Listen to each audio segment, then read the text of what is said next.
Hey, I'm Amy. Me and my friend Winona graduated high school and got into the same college. This was a huge new chapter in life for the both of us. Winona was tired of being invisible in high school.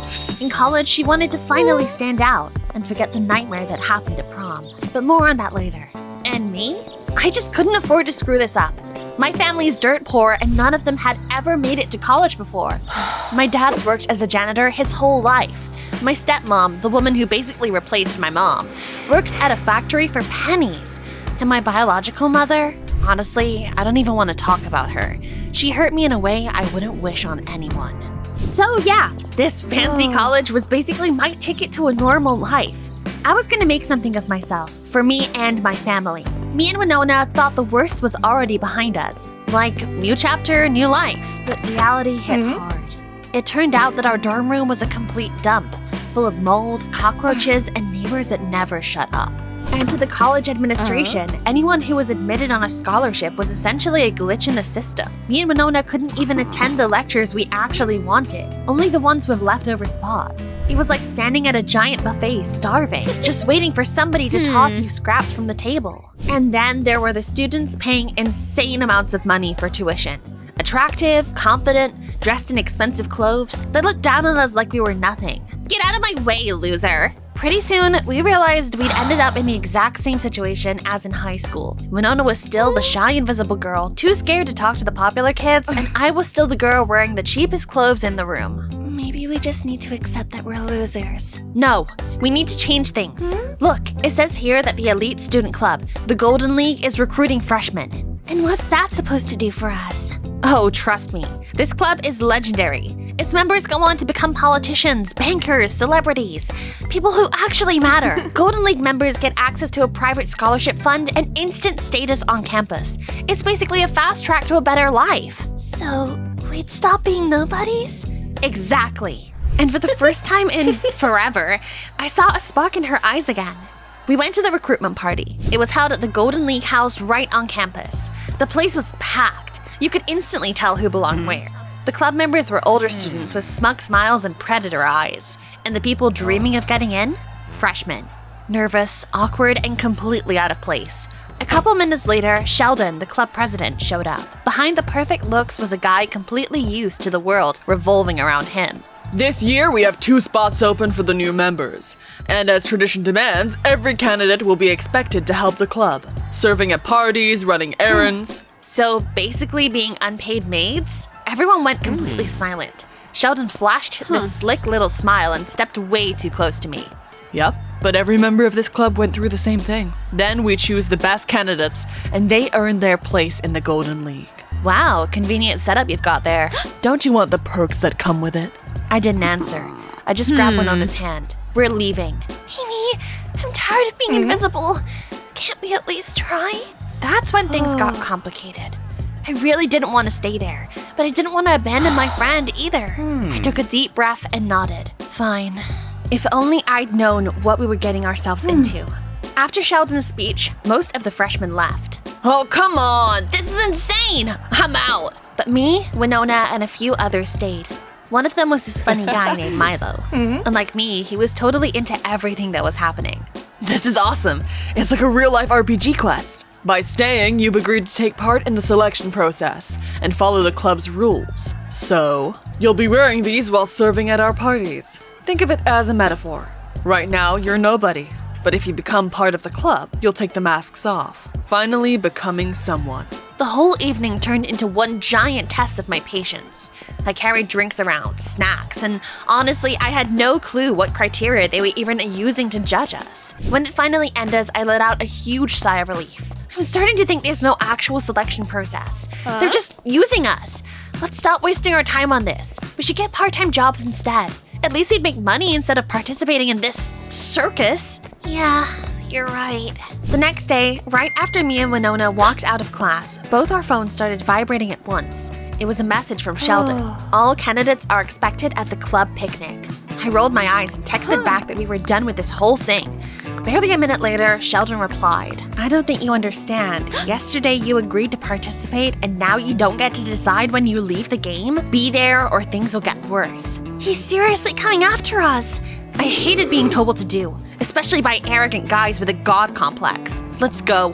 I'm about to teach Sheldon what boundaries are. The picnic was taking place in front of the clubhouse. Honestly, it almost looked cute.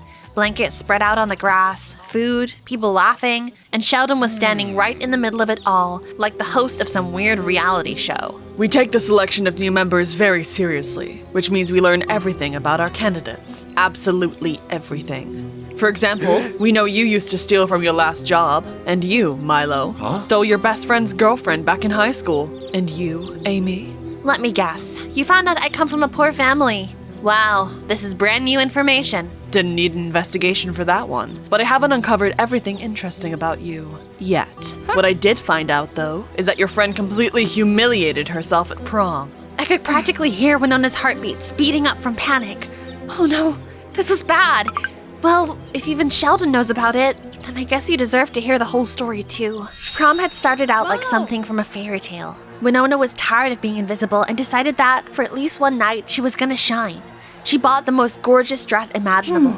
Unfortunately, Christine, the queen of toxic behavior, showed up to prom wearing the exact same dress. Are you trying to copy me? It's just a coincidence. Go change into the football mascot costume right now. Then, maybe I won't completely ruin your night. Winona, you don't have to do that. But my friend always chose avoiding conflict over standing up for herself.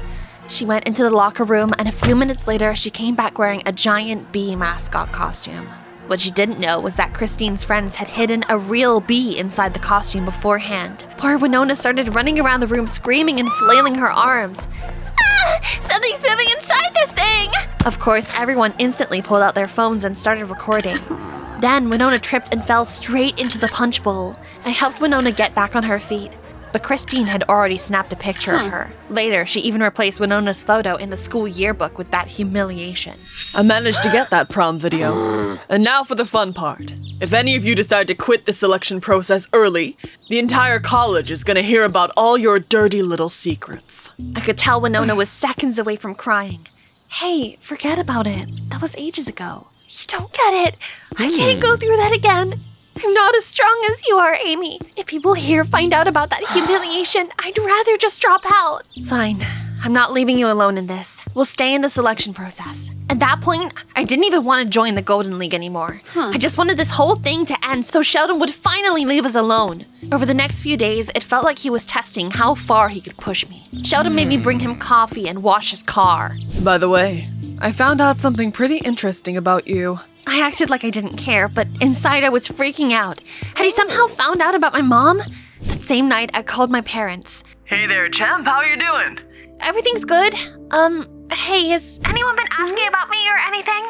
No? Wait, are you having problems at college? I didn't want to worry my dad and stepmom, so I forced a smile. Nope, but everything's great. Love you guys. There was another Golden League party, and it started the same way as always. Us in masks, them acting like they owned the whole world. Then Sheldon dramatically walked up to Milo. You've done an excellent job, my friend. Congratulations, you're officially part of the Golden League now. Whoa, I knew I could do it! Me and Winona lifted our masks a little and looked at each other. So now there was only one spot left. Honestly, I didn't care who got it. I just wanted this whole thing to finally be over. But then things started getting weird. First, one of the club guys came up to me. Hey, Amy. That mask can't hide how pretty you are. Hopefully it doesn't hide how badly I want to get the hell out of here either. Oh, quit acting innocent. I know that you're not that hard to get. Move, idiot. Heard some interesting things about you. Maybe we should hang out somewhere more private. Oh my god, leave me alone already! For some reason, every guy in the club was suddenly obsessed with me. Sheldon probably told them some dumb rumor about me. Luckily, the evening shower helped me calm down a little and forget about that awful day. I was heading back to my room when one of those guys suddenly stepped in front of me. You gonna move, or do I need to make you? I heard you're an amazing kisser who never says no. Thought I'd see for myself. And then he actually leaned in toward me. My brain completely froze for a second. Then I stomped on his foot as hard as I could. Don't ever come near me again, and tell your little friends to leave me alone too. While that creep was doubled over in pain, I ran straight back to my room. You won't believe this. Some idiot seriously thought he could just walk up and kiss me. What kind of garbage should Sheldon tell people about me? I kept pacing around the room, angrily waving my hands around, when I suddenly noticed Winona crying. I'm sorry. I'm so sorry, Amy. When I heard there was only one spot left, I panicked. You're stronger than me. I knew they were gonna pick you. So, I decided to ruin your reputation a little. What did you do? I started a rumor that you made out with basically every guy at school. The room went dead silent. The kind of silence that makes your ears ring. Then I finally snapped. And what if I hadn't gotten away from that creep? Who knows what he was planning to do? I didn't think about that. But you know what I don't understand? You saw this club is full of snobs, and Sheldon's a manipulative jerk, and you still want to get in that badly? Yeah, because I'm tired of being invisible. And you're not tired of depending on what other people think of you? Honestly, do whatever you want. I don't care if Sheldon gets mad anymore. I'm done with the selection process, and I'm done with our friendship too. Fine! And that was it. End of an era. End of a friendship that had lasted for years. From that moment on, we were just roommates. The next day, I ignored Sheldon's order to pick up his dry cleaning.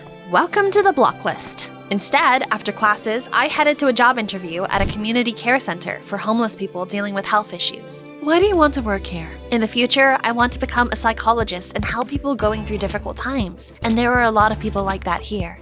So I think this would be a very valuable experience for me. Thank you for being honest.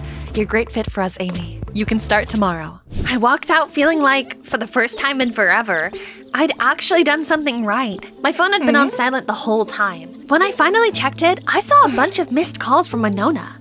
That caught me off guard since we just had a huge fight. But I called her back anyway. Where are you? Get to the Golden Lee's house right now. Sheldon's furious. He found out something about you and wants to tell everyone. Part of me wanted to go back to my room and forget this whole mess ever happened. But another part of me wanted to finally put an end to this story.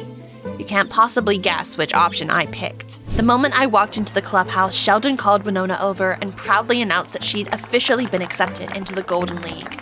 Everyone started clapping. Winona looked a little overwhelmed, but happy. That's why you wanted me here? To show off? Amy, no, I had no idea this was gonna happen. Well, look who decided to bless us with her presence. Oh, shut up already, will you? I warned you, but you broke the rules anyway. And now it's time for your punishment. I'm about to tell everyone what you've been hiding. And suddenly, I realized I didn't want to hide anymore. Don't bother, I'll tell them myself. When my biological mother was young, she broke the law. I don't know the exact details. Something to do with car theft or something. Either way, she got herself into serious trouble and was facing prison time.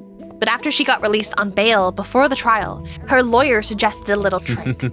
My mom quickly found the first guy she could, made him fall in love with her, and got pregnant with me. Yep, I'm talking about my dad. He genuinely believed it was real love. But for my mom, it was all part of her plan. The judge felt sorry for a pregnant woman and gave her probation instead of prison. Then, she gave birth to me, dumped me on my dad, and disappeared. A couple years ago, I finally found her. I hoped maybe she regretted what she'd done, but all she said was, "We have nothing to talk about." So, yeah, I was only born because my mother wanted to avoid prison. That messed up my whole life. So go ahead and laugh if you want. I honestly don't care anymore. Everyone stared at me in complete shock. Only Sheldon started laughing and clapping. Impressive. Funny thing is, I was only gonna tell everyone your dad's a janitor. But this is way better. You embarrassed yourself without my help. Wow, you're disgusting. I couldn't stand being there another second and walked out for some fresh air and called my parents. Hey, Jem, what's going on? Nothing. I just wanted to say I've never been ashamed of being a janitor's daughter. I love you guys. We love you too, sweetheart. We talked a little longer, and when I finally put my phone away, Winona came over and sat next to me. Amy, I'm sorry for spreading those rumors. I really didn't think about what could happen. Okay, I forgive you, but I'll never be able to trust you again. And without trust, there is no friendship. Fair enough. Take care of yourself. You too. After a while, Winona moved out of the dorm and into the clubhouse. She started a completely new life. The Golden League, status, privileges. Hopefully she's happy. As for me, I started working part-time at the care center. It wasn't always easy there, but for the first time, I felt like I was exactly where I belonged, helping people. A few days later, once I'd settled in, the head nurse brought me into the room of a woman who had just been admitted. This homeless woman was found under a bridge yesterday. She was paralyzed after a stroke. She doesn't have insurance, so she'll be staying here for a while. I looked closely at the woman. Tangled hair, hollow cheeks, dull eyes, but I knew she recognized me too. You caused me so much pain, Mom. And now here you are, pathetic, homeless, completely alone. And you know what I feel? Nothing. A tear slowly rolled down her cheek. I looked at her one last time, then quietly walked out. I guess everyone has their own pain. insecurities, and secrets. But the moment you let them go, they stop controlling you. And I knew my family and I were gonna be okay. That's what really mattered. One day, I was heading to grab something to eat after class when Milo ran up to me. Hey, Amy, so I quit the club. Really? Yeah, I thought it was gonna be fun, but it's really just a bunch of people obsessed with digging through everyone else's secrets. Although, I did find out something about Sheldon. Wait, the perfect golden boy has secrets too? Secrets that could ruin his life. So, want to get revenge on Sheldon together? I just looked at Milo in silence, not knowing what to say. What do you guys think? Should Sheldon finally get a taste of his own medicine? Or is it better to stay out of all this drama and just move on?